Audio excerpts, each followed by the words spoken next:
Assalamualaikum warahmatullahi wabarakatuh.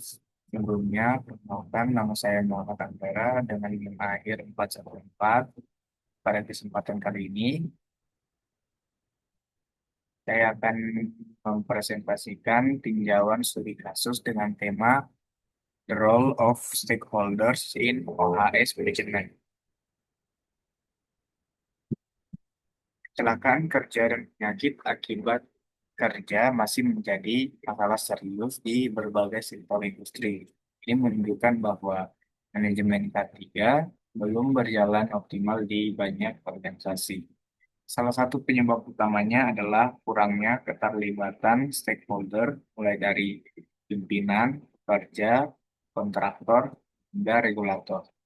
Padahal, manajemen K3 yang efektif tidak bisa dilakukan oleh satu pihak saja. Bahkan standar internasional secara tegas mewajibkan organisasi untuk mengidentifikasi dan melibatkan semua stakeholder yang relevan di setiap tahap manajemen K3.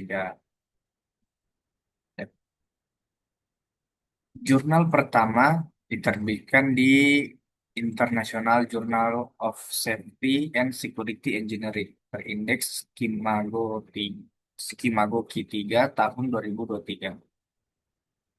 Penelitian ini mengkaji proyek konstruksi di sebuah universitas Indonesia, melibatkan 102 stakeholder terlibat dalam implementasi K3, mulai dari tahap perencanaan hingga evaluasi. Hasilnya sangat jelas, keterlibatan stakeholder HSE terbukti langsung meningkatkan kinerja K3 organisasi. Ketika peran stakeholder tidak jelas atau keterlibatannya lemah, muncul celah keselamatan dan konflik kepentingan. Sebaliknya, saat stakeholder dilibatkan secara proaktif, tingkat kepatuhan regulasi meningkat signifikan. Lalu, jurnal kedua terbitkan di Safety Science oleh Elsevier, terindeks Skimago Q1. Penelitian ini dilakukan di beberapa negara Eropa dalam proyek bernama Condivido dengan fokus pada desain intervensi K3 berbasis partisipasi stakeholder,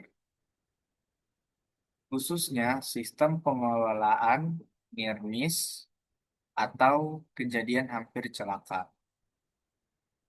Temuan utamanya intervensi K3 yang dirancang bersama stakeholder, mulai dari pengusaha, pekerja, hingga lembaga publik, terbukti lebih dipatuhi, lebih relevan secara konteks, dan jauh lebih bertahan lama dibandingkan program yang dibuat secara top-down.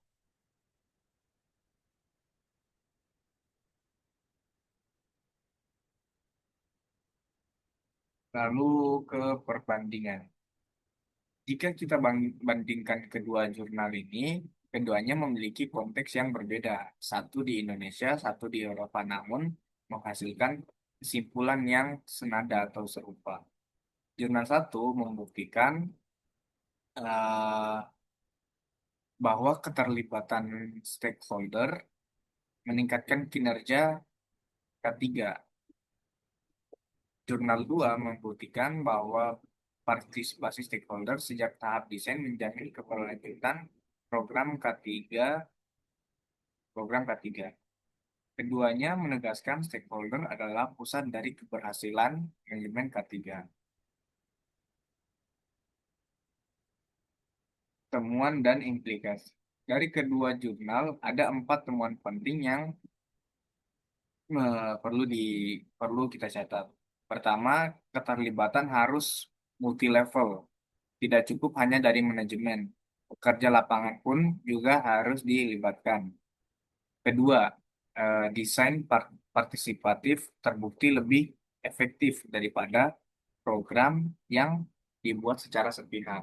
Ketiga, peran dan tanggung jawab harus jelas. Ketidakjelasan peran adalah akar dari banyak celah keselamatan. Dan yang keempat yaitu evaluasi ketiga harus dilakukan bersama, bukan hanya audit dari satu pihak. Kesimpulan, sebagai penutup, kedua jurnal bersepakat pada satu hal, yaitu manajemen K3 yang efektif pada dasarnya adalah tantangan manajemen stakeholder. Sistem dan sistem dan teknologi saja tidak cukup. Dibutuhkan tanggung jawab bersama dari semua pihak. Desain intervensi yang melibatkan stakeholder sejak awal dan dialog yang terus-menerus untuk peningkatan berkelanjutan. Mungkin itu saja dari presentasi saya kali ini. Kurang dan lebihnya saya mohon maaf. Wassalamualaikum warahmatullahi wabarakatuh.